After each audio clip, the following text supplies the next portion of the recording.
Hello, today we are talking about momentum. Momentum is a physics term used to describe the quantity of motion that an object has.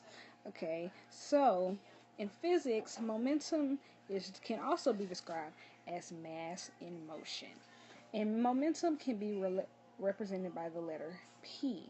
And P is equal to mass times velocity. So when you see m times v, do not confuse that with mass times volume. And the SI unit most commonly used to represent momentum is kg slash m times s. Also, in relations to Newton's second law, momentum further proves the fact that it takes more force to push an object with greater mass and less force to push an object with less mass. For example, if a heavy object like a big truck is already moving, it has momentum.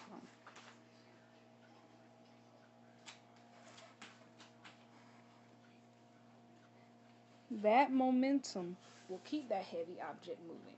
However, stopping it and then trying to push it again will require more force.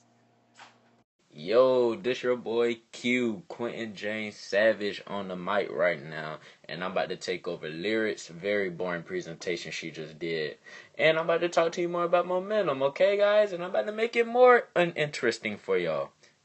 Now, of course, you already said momentum of an object can be changed by force applied over time, and blah blah blah blah blah blah blah blah. But what she did not touch is that the product of force and the time interval during which it acts is called impulse.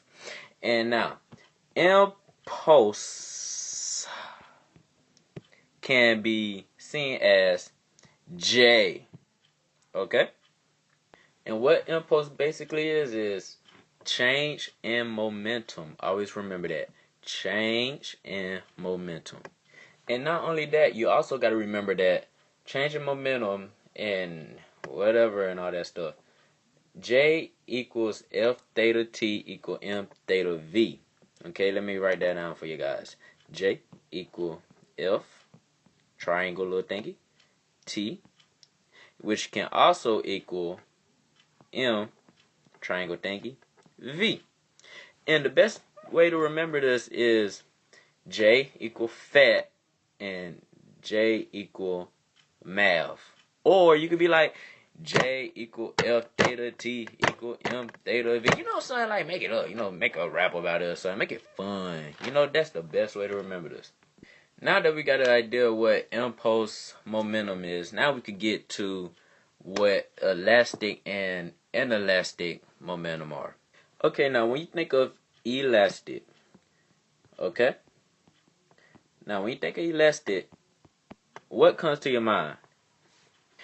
Well, if you haven't thought of nothing, a rubber band is the first thing that should come to your mind when you think of elastic. Now, what a rubber band do is that it stretches, okay? And not only that, it also keeps its own force. So let's say you got a big ball right here, right? Smiley face and some hair. And let's say this ball roll and hit this ball with a smiley face and some hair. This smiley face right here will carry the same momentum when this one hits it and carry the same amount of force. Let's say this one carried 2 force, and when it hits it, then this will continue to have 2 force. Now let's get to inelastic. Okay? Inelastic is basically like a brick. You know what I'm saying? Like, if you throw a brick at another brick, what you think it's gonna do? It ain't gonna do nothing. So let's say brick hit a brick which is going to equal break. Nothing happens. It's the same thing. You know what I'm saying? So, if you got a ball and it hit this ball is going nowhere. It stays in the same spot. Inelastic, doesn't stretch at all. And just to get a better view of it, I'm gonna show y'all some few examples.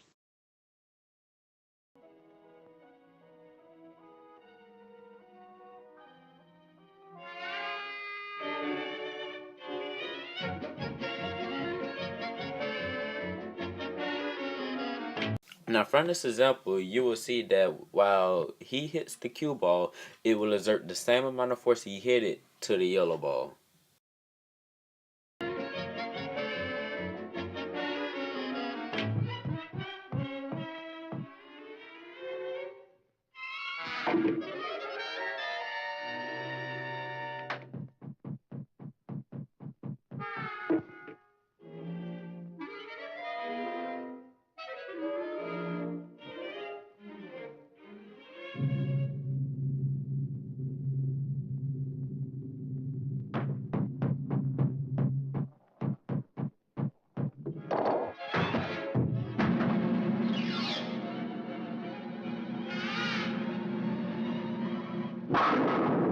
Well, from this example, you will notice an elastic momentum, as when they both collide, there is no more momentum being forced. So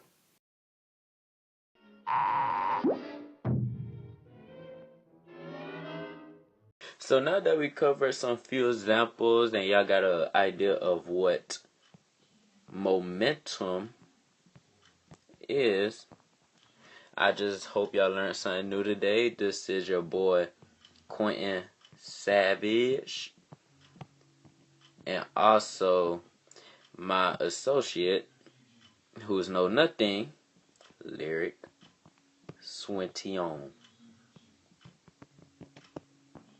Alright, glad I had y'all time. Have a great day.